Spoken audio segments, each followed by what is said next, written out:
Okay, there we go. I think that's better now.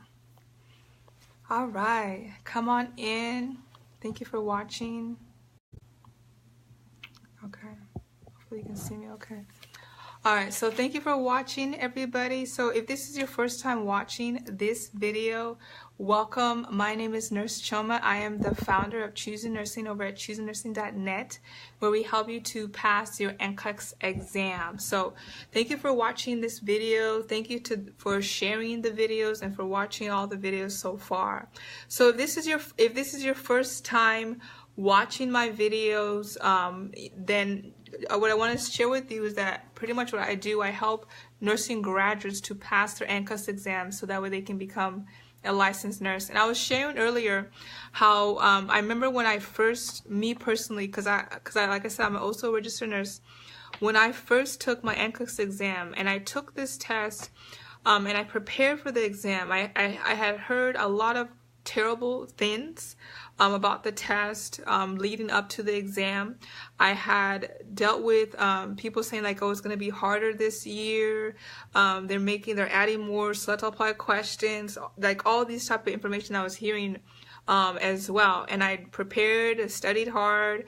I was very stressed out. I consumed the NCLEX. You know what I mean? That is what I literally like did day and night. That's what I didn't think about anything else. I just wanted to study it for the exam. And I didn't have a social life, right? How many of you guys know that sometimes you have to be willing to sacrifice in order to get the things that you really, really want? And that's what I was willing to do, no matter what it required, you know, in order for me to get my goals sooner and as soon as possible. So the day that I took my exam, you know, I didn't drive there, but I literally was going through my notes. The entire time. I had flashcards in my hands. I was just trying to consume as much as I could before I got to the testing center. And when I was taking the exam, the questions, they were very hard. I was like, I never saw this before. Like, where is this from? You know, like it was more than I expected it to be. You know, and I remember the computer shutting off. I don't remember exactly the number, but it was somewhere between 100 and less than 150. And so literally on that day when I finished it, I thought that I had failed. I really did think I failed the exam because it was so hard.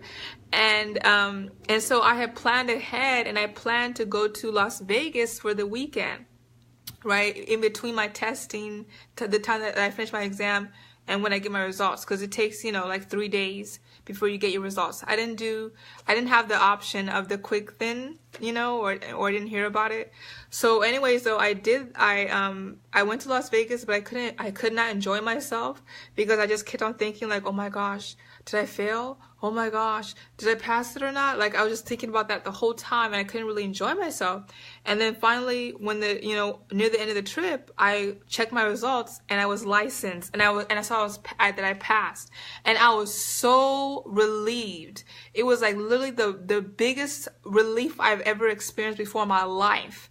And from that moment, that literally planted a seed in me in order to help other people get the same relief that I got that day. Because I know for a lot of you, you've been trying to do this and you don't have that relief yet. You're literally on that edge where you need this breakthrough. You need to pass. You need the job. You need to get somewhere. And it's not always taking the exam over and over again. Right? You're done with that. So, and so that's what pushes me to do what I do. I'm passionate about what I do. As you can tell, I have a passion for this because I understand the struggle and the strain and the challenges of not being licensed, especially being a nurse, and then you have to tell people, I don't have my license yet. That's hard. And I'm here to change that. So thank you for watching this video. Thank you for sharing. If you find my stuff helpful, please go ahead and share as well. All right. So let's go ahead and talk about how to recognize emergencies on the NCLEX exam.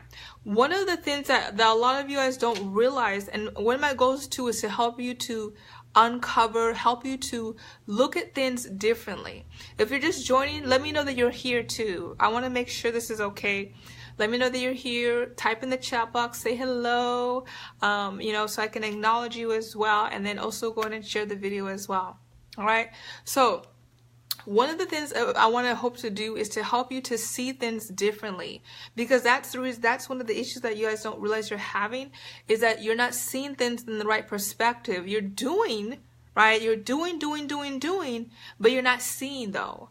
You're not seeing it the way you're supposed to see it. So that's what my goal is to help you to see things a little bit differently. And one of the biggest problems a lot of people don't realize they have is that you're not able to recognize emergencies on the NCLEX exam. So you have to understand the NCLEX exam, it wants to see if you are a safe nurse, right? That's what it wants to see. And if you're not able to recognize emergencies, then that's a problem, and the NCLEX will not pass you. Okay, so it's important that you understand that moving forward. And oftentimes when people say that they have an issue where they always narrow it down to two choices consistently, it's not really a question problem. You have a content problem. You think it's a question problem, but it's not. You're not seeing the full content, and that's one of the issues that you could be having. Okay, so let's talk about, I'm going to hopefully help you to see things a little bit differently. And so that's one thing I know too, for a lot of people, when it comes to emergencies, you're thinking that it's going to be very, very obvious, right? You're thinking that's going to be obvious. For example, the question says you walk into the room and the patient is blue, right? It's not going to be that obvious. It's going to be more subtle. And if you have the nurse's mind, you should be able to see it. You should be able to see it. See, the thing about the NCLEX exam, when it comes to the questions, the average person would probably see nothing wrong, but the nurse's mind will. That's how subtle the difference is. It's not about common sense. It isn't. It's about seeing things from the perspective of the nurse. Okay? So here are the three things that's involved when it comes to reduction of risk potential. And remember, if you understand this, also, this is going to fall under the category of reduction of risk potential, right? So some of you may not understand the language I'm giving you as far as the categories, because you're studying about the body systems, which is another problem right there. But if you know about the NCLEX exam, when you take the NCLEX exam, it doesn't tell you your results by the systems, it tells you results by the categories. So that's why you should study by the categories, not by the system. So anyways, so the category reduction of risk potential, if you look at what it's saying, it's really saying reducing potential risk. So the way that you reduce potential risk is by knowing what the risks are, right? And it's going to involve three things. So this is the part that you want to definitely write down, okay, if you have not already. Number one, the first one is you need to understand the labs. Okay, you need to know the lab values. But here's the thing about the labs. It's not that you just know what is the normal value, because that's what a lot of you are doing. You're only learning the normal value of the labs, which is not enough.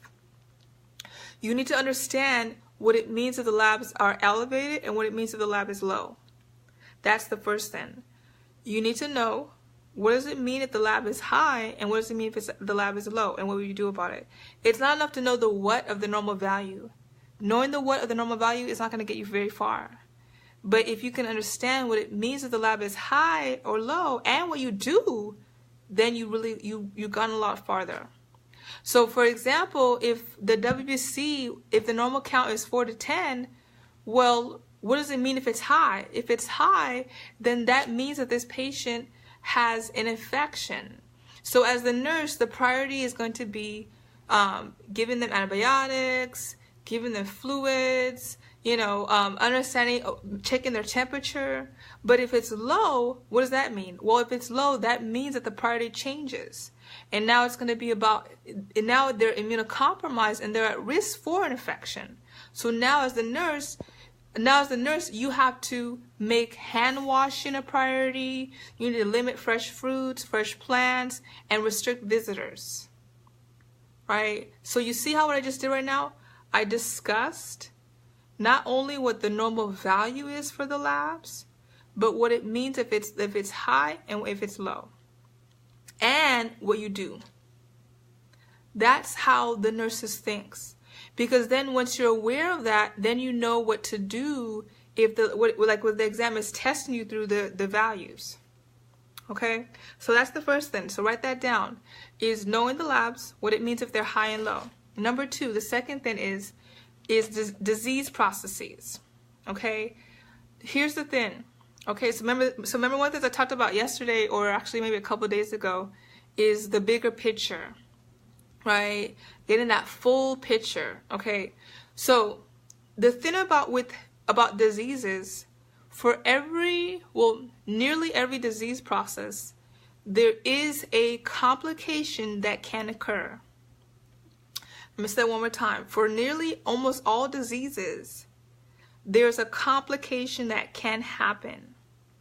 So you need to understand what you would, these three things about that, okay? So you need to understand what would trigger that complication, what would be the signs and symptoms of that complication, and then thirdly, what would you do about it? So let me say it one more time. For diseases, you need to know the complications, but then also what would trigger the complication, what would be the signs and symptoms, and then what would you do about it? So, for example, for diabetes mellitus, right, with diabetes, the complication that can occur is going to be hypoglycemia and hyperglycemia, right? Hypo and hyper. So here's the thing though, if they have hypoglycemia, you have to understand, okay, what would trigger hypoglycemia versus hyper? Okay, what are the signs and symptoms of hypo versus hyperglycemia? And then also, what would you do if they had hypoglycemia versus hyper? See those things right there? This helps you to be more conscious of the complication and understand the full picture of it, not just a part of it. That makes a huge difference, right? And you notice when I was telling you that, when I was saying that as well, I said versus.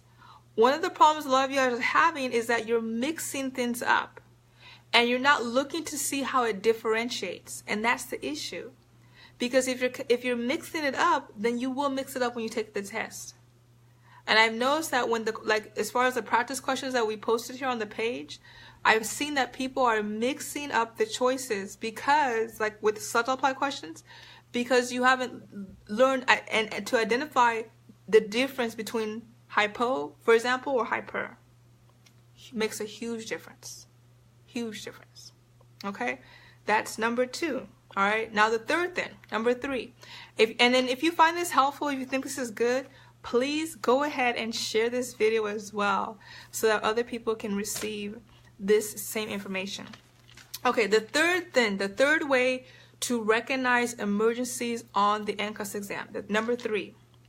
Okay, procedures. Knowing complications of procedures. So here's the thing. A lot of what some of you are doing is that you're not thinking about procedures at all. I know that's one area that a lot of people are not thinking about at all. But you need to know, especially for the test, you need to be familiar with acute procedures that you see in the hospital. Okay? And then you need to know these 3 things about procedures. So for one, why would somebody need that procedure? Right? 2, what would be the complications that would occur with that procedure? And then 3, how would you treat it? Okay, so here's the thing. In all this stuff, it comes more natural too, and this is what I go over in the mastermind program. I just kind of show you how to connect it even better. So let me give you an example for cardiac catheterization. Okay. Usually the people that needs it is somebody who had a heart attack. So they come in, they had a heart attack, or they're having chest pain, so they come in, we do maybe a scan to verify, and then we do the cardiac catheterization procedure. So when they do the cardiac catheterization procedure, they're literally taking a catheter and it's running up their artery to their heart. And sometimes we'll do an angioplasty, which is where we open up the arteries because there's a blockage. And they have a lot of plaque in their arteries. Okay, so here's the complication. So let me give you the complication that makes it really simple. Some of them, not all of them are though. The first one is that they could have a stroke, right? They could have a stroke. Why? Well, think about it. We gave them anesthesia. Whenever you give somebody anesthesia during a procedure, there's also risk for stroke, especially if they have a history of hypertension. 2, there's a risk for dysrhythmias. That's another complication, because when we travel that catheter up to their heart, we irritated the heart. So the heart is going to respond, and it could have dysrhythmias.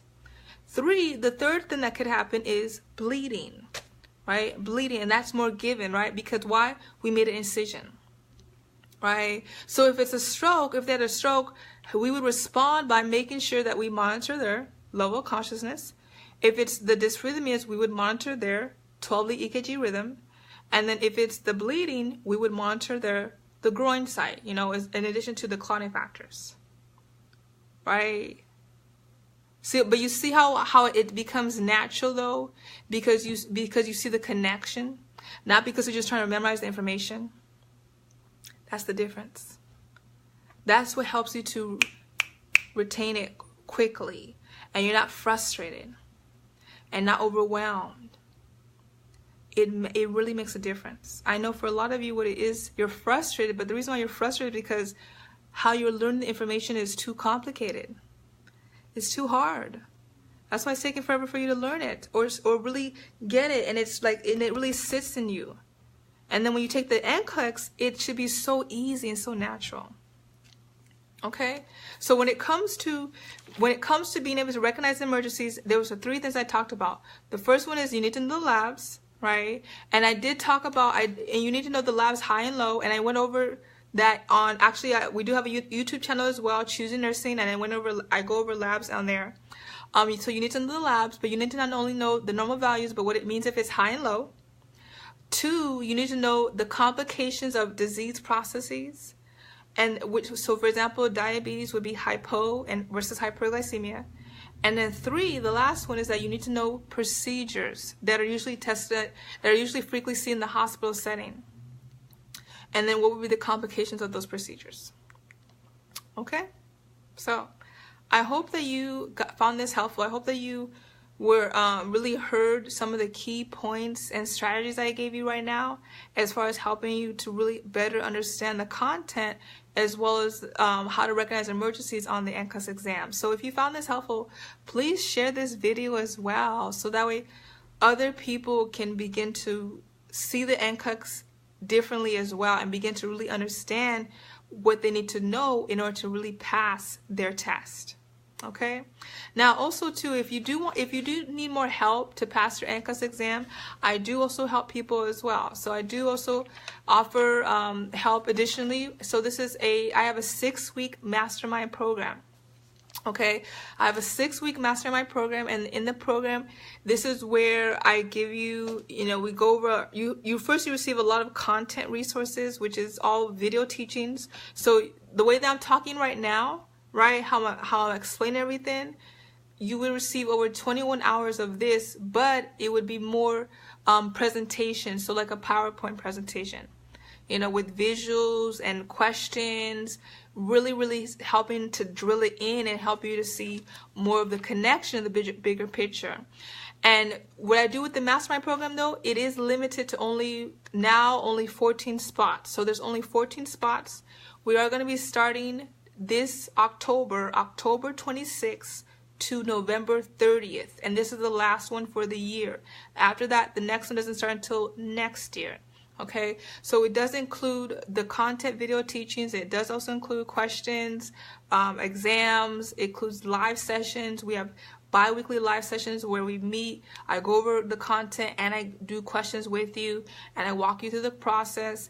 And then we also have a private Facebook group where you can interact and connect with the other people in the program as well. So it's a very intense, very rigorous program that's really ideal for people who just want everything laid out to them, because I do give you a study plan, and I tell you, week 1, do this, and this. Week 2, do this, and this, and it's all integrated with questions as well. So it makes it easy. The first thing is that, number 1, it makes it easy for you to be consistent, because the reason why a lot of you are overwhelmed is because you have all the information in front of you, right? All of it's in front of you. You got all these books over here and all these resources over here, and it's like, okay, what should I do first? What should I do next? Am I doing this right? Am I saying the right order now? Am I grasping this? So what I do is that instead of you just giving me the information, which is great, but now breaking it down step by step, week by week. So that way you know that you're actually on the right track, and you're more likely to stay on track and stay consistent along the way. And also it's going to help you understand the content. If you think that the way I teach right now is helpful, this is only a piece of how far I go into depth with the content, so you really understand everything. And then also, of course, it's going to improve your critical thinking skills, because I do also include over 23 strategies in the program. 23, including strategies for select apply questions, priority questions, strategies that you never heard of. Okay, not common strategies, but strategies that you never heard, but that works.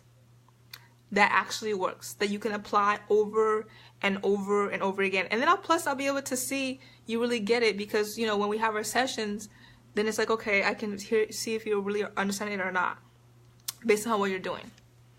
Okay, so and we had great testimonials. I remember I had one person, her name is Rachel. So for those of you, if it's been years, I know for a lot of people it may be years since you graduated from school, and that's what you're concerned about. It doesn't matter how long ago you graduated. It doesn't really.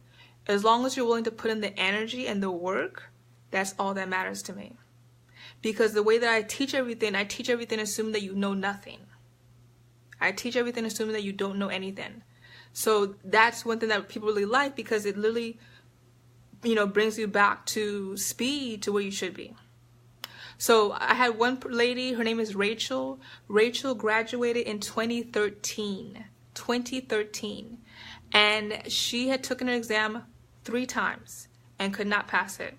I think she was getting 265 and couldn't pass her exam.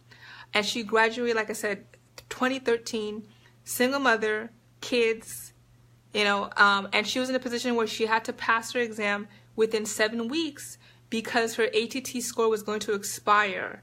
Is that some of you? You're in a position where your ATT score is going to expire soon. So her ATT score was going to expire in literally 7 weeks from the time that I connected with her. And she decided to sign up for the program immediately. And literally the timing was so perfect for her, because her ATT score expired within the time that the program was at the time. So she went through an entire program in 7 weeks, right? It's a 6-week program. So she went through everything in 7 weeks.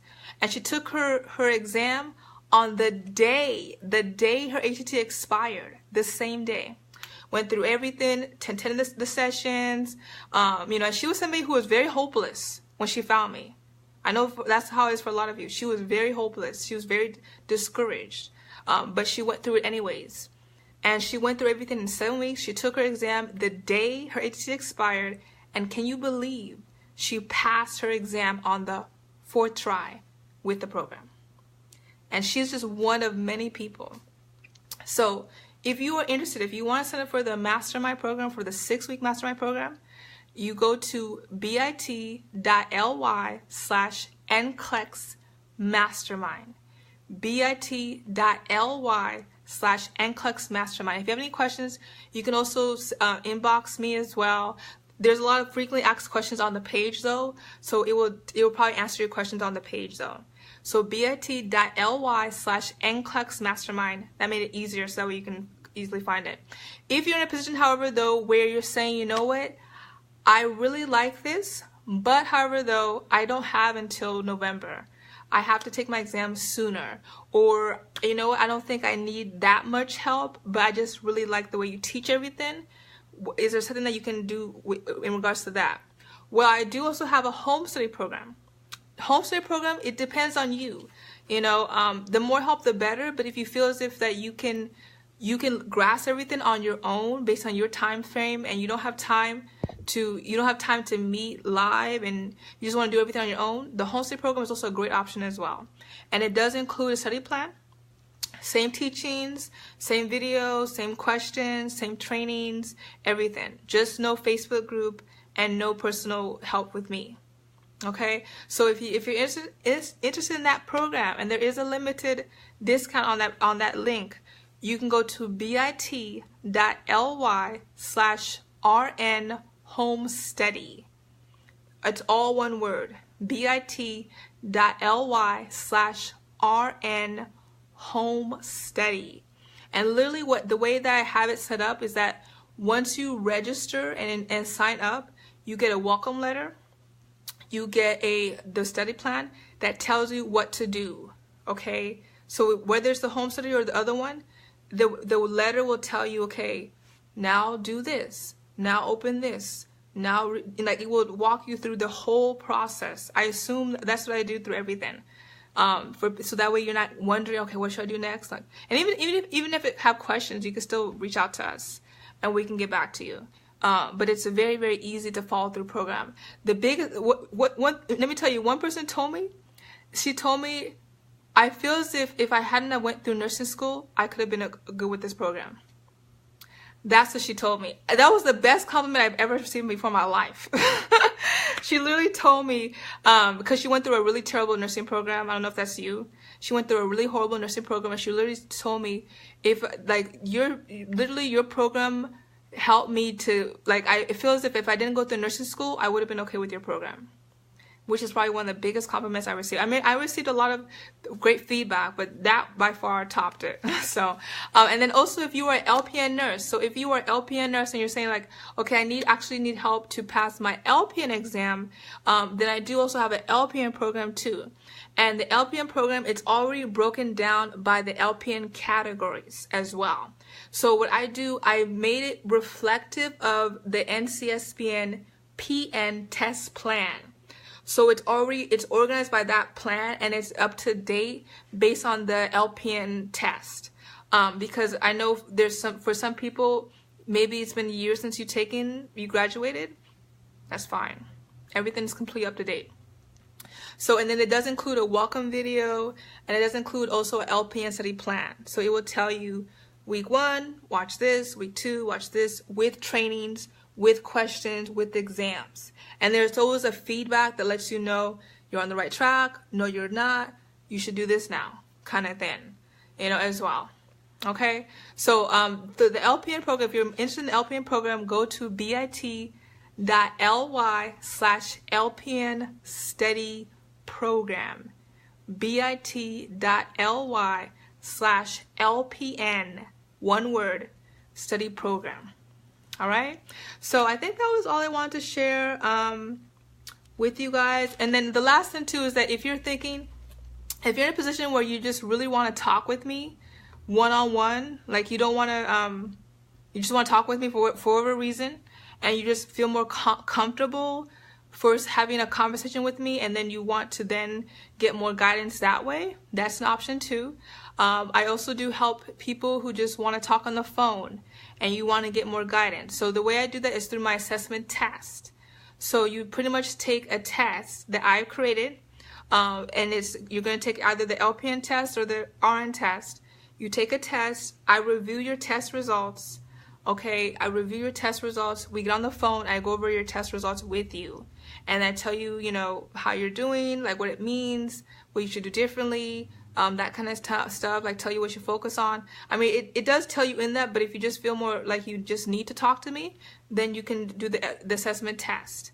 And that's choosingnursing.net/assessment-test. And some people honestly do both. Like I had people who get the assessment test, we talk on the phone, and they get the home study. Or some people who get the assessment test and they get the mastermind. It just depends on your comfortability as well. All right, so if you have any questions, don't hesitate to inbox us, or you can send an email as well. So thank you for watching. I'll be back on again at the same time tomorrow, which is 6 p.m. Eastern time on Facebook. And tomorrow, I'm going to be talking about, let's see. Okay. Oh, this is a good one. Tomorrow, we're going to be talking about the NCLEX algorithm. Okay, the NCLEX algorithm. I'll talk about what that means tomorrow. All right, so thank you for listening, watching, and for sharing. If you haven't already shared, share this video.